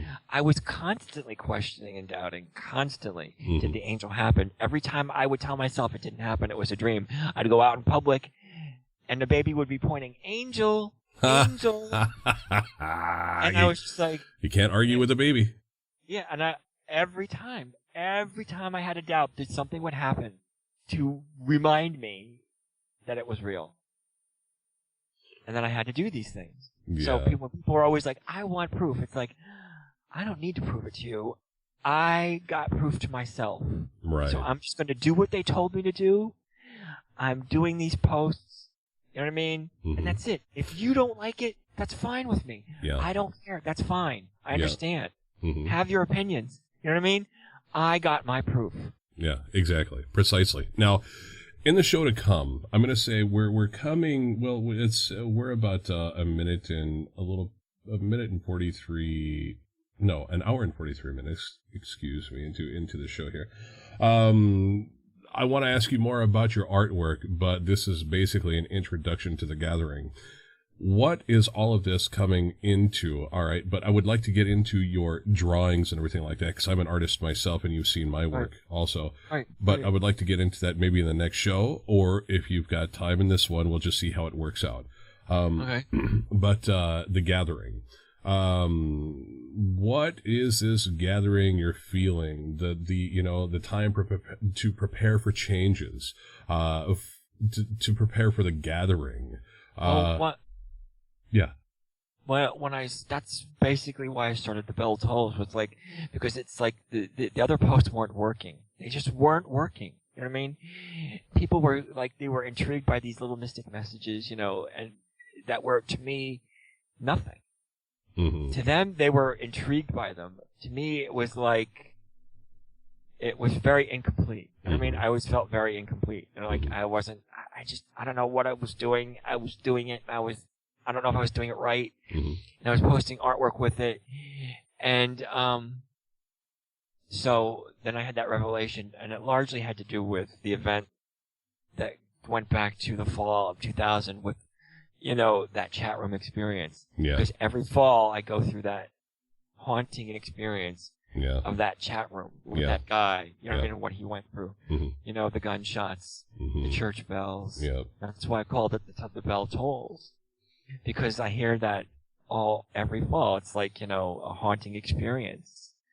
And I suppressed it for a long time. And it was me confronting it, and ultimately, it evolved. Each week it was becoming more and more of a story, what I mean? And I was getting all these stories, and they just kept filling in my head, and I was writing it, and writing and writing and writing. And I had these stories in my head, and I had these voices, and, and these people that I was communicating with through dreams. And, like, from the minute he stepped in, and he's like, okay, start writing. This is what you're going to do. It's not working, so we're going to do it this way. Mm-hmm. You need to reach people. We're getting toward a time. I've got to get it, we've got to work together to get attention out to the right ones. Because too many of the wrong ones are getting these delusional ideas. Mm-hmm. I need to reach more people. Mm-hmm. I mean, to awaken that spark inside of themselves, so that they can do it. You know what I mean? I ultimately, I think, because the gathering is, they all outside, everybody has these perceptions of aliens, like, come rescue us, come take us home. And I don't think they realize that it's not about that. They have problems too. There's no paradise in space. Mm-hmm. I wrote about it this week's post. It's like, I'm more convinced now than ever that, the universe is Rome and the earth is the Colosseum. Based upon the dreams I've had and what I've seen and told, this is some sort of game to them. It's not about rescuing. It's like, to them, it's like they're watching what's going on and they're trying to figure out what's going on with themselves through it. You know what I mean? And right, but those are the negative ones. The ones that Variants and Rana and Vala and, the whole Kessin crew are here for. They're here because of the evil bastages that have done to this planet what they've done. But exactly. But the point is that in that battle situation, that game field, that Coliseum, there are heroes. Right. And there are, there's the pros and the cons. There's the good and the evil. And the answers can come from those heroes, from those people that rise above that situation. Precisely. You know what I mean? And that's what they're looking for. Those are the answers right there, like the Star Child kind of situation, or that legacy. That Earth has something that no other world has. That Star Child, that element. You know what I mean? Maybe that is the hero aspect that they all are looking for. You know what I mean? To give them the answers that they're seeking so that they can all figure things out. And, by bringing these people together, inspiring them to come together. Right. You know what I mean? Mm-hmm. Inspiring the right people to come together, magic happens. Mm-hmm. Everybody knows what I'm saying. When the right people come together, the right connection, you feel that spark, that magic happens. Oh, totally. Now, yeah, but most people only see that in like the sense of what they know of as like a guy and a girl or a pair coming together. I mean, they think that's the magic. You know what I mean? But what you don't realize is, imagine that on a bigger scale, like on a crowd. You know what I mean?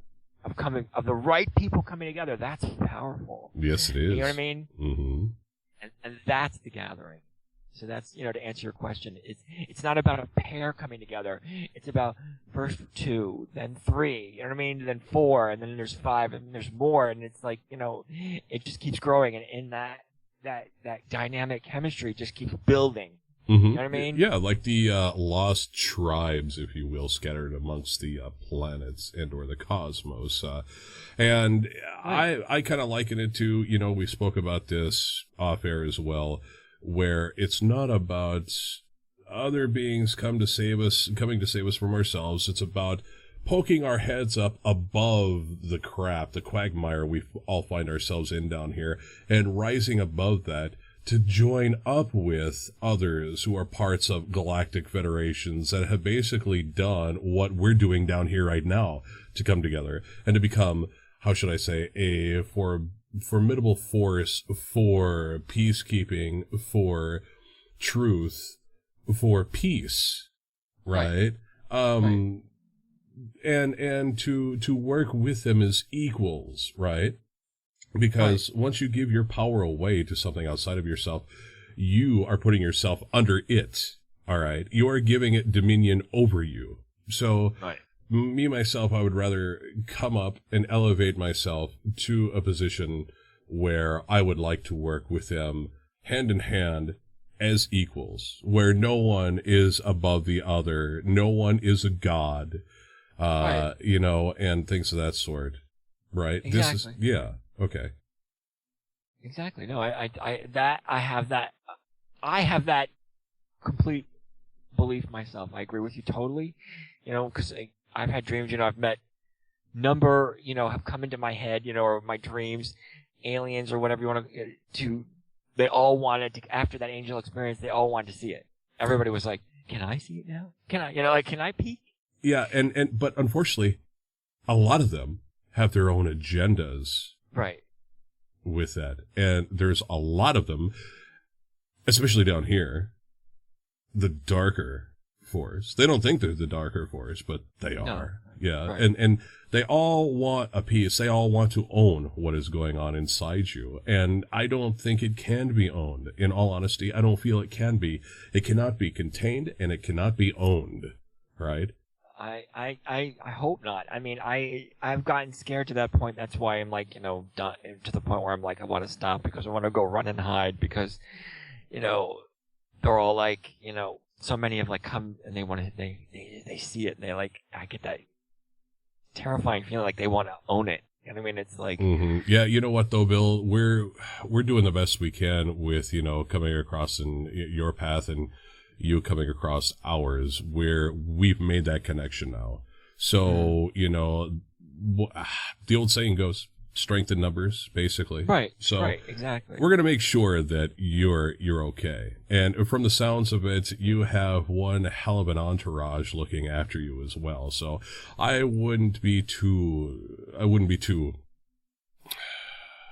afraid or scared of what's to come.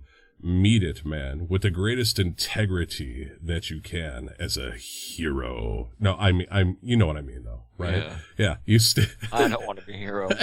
Yeah, I'd rather be a farmer. Yeah, right. But then someone else is going to have to be a hero. So people are always saying, I have no objection to that. Yeah, they're always saying, well, why me? And it's like, well, why not you? I know they say that, and everybody keeps saying, "Oh, he wants to be here." I'm like, "No, I don't. No, I don't. Yeah, I do not. I still don't. Yeah, well, I still don't. I will still argue them to the face. Like they say, "You are this. You are." You know what I mean? But see, that's the thing right there. Is I can tell people right now, in this broadcast that you're probably one of the most humble, genuine people I've ever met in my lifetime. And I really connect to that. I really do, because thank you. You're welcome. There are so many people out there, so many so many out there. People like yourself are few and far between. All right. And what you're doing right now is going to serve. It's going to serve a number of souls down here that actually need to get together, need to connect, because, in all honesty, and we've talked about this, I think it was yesterday or the day before, we're sick of picking up everybody else's slack who came down here with a mission to do, but they're all smacked out on heroin or something. To you people, I'm saying, get off your asses, all right, and step up, stand up, step up, and be the change you wish to see, all right? So that's all I can say, really, because we're sick of picking up your slack, all right? And I'm not trying to sound egotistical about it. I'm very passionate about it, because I grew up in a family where I was always made to clean up after everybody else, because they were too damn lazy to do it for themselves. I don't like doing things for people that they can't do for themselves, or won't do for themselves. Yeah. I hear that. Yeah. Yeah. So anyway, yeah. The right ones coming together from all races, right? Nationalities. What are the current, the right ones coming together, the wrong ones, they will die if they go to this gathering, wherever it's supposed to be. What's up with that? That's what I was told. It's like, 'cause in the dreams I had about the gathering, I had 3 dreams, and it was always the same. This crowd of people was drawn together, and they were drawn to do something. I was not given that message, what it was or why. But they came together, then they made this pilgrimage to a place specifically for a reason. And as they came together, I remember it was like all hell was breaking loose. The planet was just going nuts. And I remember there were ships, there was jet fighters shooting at each other in the sky, and then I remember seeing UFOs, and it was just crazy. And I was just like, what the heck is going on? And as the crazier it got, people kept running. I mean, like, the group, I'm not doing this anymore, I'm leaving, they take off, and when they ran, either they get, hit with a flying, bullet, or, weapon or something, or falling debris, and they die. Everybody who, wasn't supposed to be there ended up dying, until the group just kept getting shrunk down. Yeah. It was almost like their doubt and their fear killed them. Precisely. There you go, right there. But it unfortunately, I kind of feel that's inevitable. That's an unavoidable happenstance, or whatever you want to call it. I think that, unfortunately, and I hate to say it, I totally feel it, that it's going to come to pass. So this is just a word of caution to you folks as we get deeper into this. Make sure you've got the spine to stand up, because if you don't, you're gonna be put down. And that's I understand that fear part. Believe me, I mean, I'm not condemning anybody who doesn't want to go. Right, exactly. But what I'm saying is, the people need to, the people that feel that they're supposed to be there. Let's put it this way: if you're questioning whether or not you should be there, chances are you're probably not meant to be there. I guess, I don't know. Right, and there's nothing wrong with that. That's okay too. Mm-hmm. That's fine. Yeah, well, if anything, we're trying to save lives here, right? Right, yeah. I'm not condemning anybody. I'm not condemning anybody for that. I think it's like, it's reasonable to assume, I was just giving that warning. I mean, it's like, look, if it happens, it's going to happen. It's not going to be pretty. It's not going to be like, some Coca-Cola commercial where they come together and sing a song. You know what I mean? It's like, right. I like to teach the world to sing. I'm kidding. That's not what's going to happen. You know what I mean? For all I know, it's something the equivalent of Close Encounters. Maybe it is. Maybe they come together and the star people or these come back. Maybe that's that. And you remember like Close Encounters when those people were drawn to that mountain. They were invited. Yeah, they were invited, and the ship came down, and only a few managed to get there, and then it was just Richard Dreyfuss at the end. Mm-hmm. I mean, maybe that's what it is. And, Yeah, well, yeah, we're not going to know for sure, really. In the next show, I would really like to cover your artwork, though, because you and your family were kind enough to send some original artwork to Lady Lahila and I, and we love it, especially Push. Oh yeah, I sleep with it right next to my bed. Awesome, I love that. Yeah, and I'm taking good care of it, trust me. But I know people have misused your artwork and have suffered the repercussions for it. So maybe we can cover that in another interview. Okay. But I know this is getting late on Skype. We're about 2:18 into this, so we're just coming up to 2 hours here recording. But is there anything you would like to say to anyone in closing for this particular show? Or there was something I remember now you needed to talk about. Oh yes. Yeah. I was asked to give you two things I'd like to say. Okay. Really quick. It's not long. Okay. In the post, Meredith asked a question. He asked a very interesting question at the very end, and I was kind of like, huh? He's notorious for doing that. Yeah. Of course, to everybody I've talked to who have, encountered him,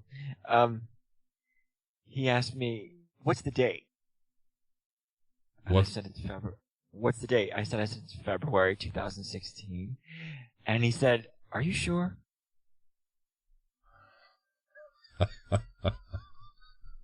That was his closing. So he asked me that.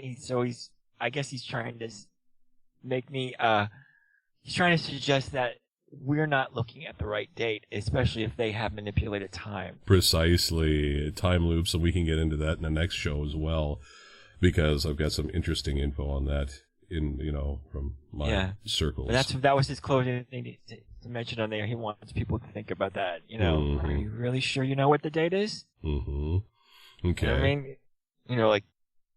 Is that tied into Thursday's post?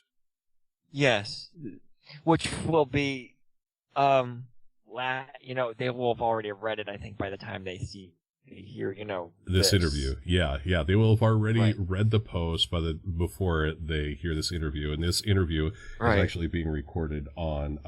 It started on February 9th, and we've run into the 10th over here already. So, they'll be hearing this afterward. After they read the post is coming Thursday, which is going to be on what date? It will be on this coming Thursday. Thursday, tomorrow. Yeah. And I should have this up by midnight, UK time, Valentine's Day, folks. All right. And I'm going to do my best to get it pumped out. I'll be working on it very hard. And like I said, we have very atrocious upload speeds here, so we'll get it up as soon as we can. But is there anything you would like to say in parting to everyone to get themselves ready for the next posts and or shows? I would like to say thank you. I think, I've gotten lots of emails over the last 4 years, the good and the bad, but, I really am grateful for the great emails and some of the, awesome people that, I have been privileged to connect with, like yourself. Oh, thank you. And especially over the last 2 months, last few months, closing months of the last year were very difficult for me. There were a lot of changes that had to be made, and they weren't easy. But in the last couple months, I had gotten a lot of supportive emails, and I am very grateful for that. And I just want to say that, I'm sorry I don't always get to respond to every single email. But, because my time online is limited, and that's why my mom and my sister help sometimes. But, I do get them, and I am grateful for every single one of them. And I'm grateful that everybody reads the post, Yeah. And I don't know how long I'm going to keep it up, but I'll do it my best. Understood. Thank you for that, seriously. And a big thank you to those of you who will be becoming involved in Valiant's posts, his past and future.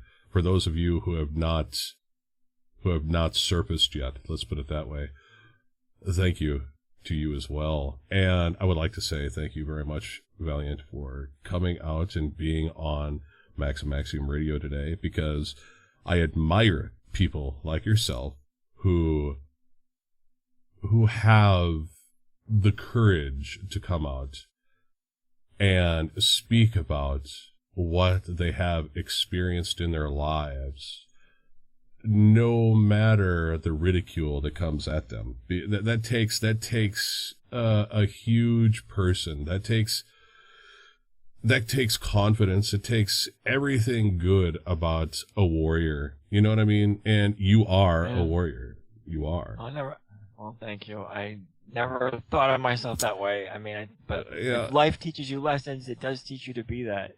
Well, yeah, seriously. And Rana, didn't she say that she's living for the day to hear you roar? Oh, yeah. No, Saris, I think, said that. Oh, Saris. Okay. Yeah, she is like a dream girl, I guess. I don't know. Well, I thought Rana said that too, so excuse me. I stand corrected. Rana was very skeptical at first, but she's a big supporter now. Yep, understood. And I would really like their feedback about this show, so I'll put it out there. I will get back to you as soon as I can about it. Okay. Course. Yeah, cool. And like I said, folks, this will be airing. Well, it'll be posted on YouTube on the 14th, Valentine's Day.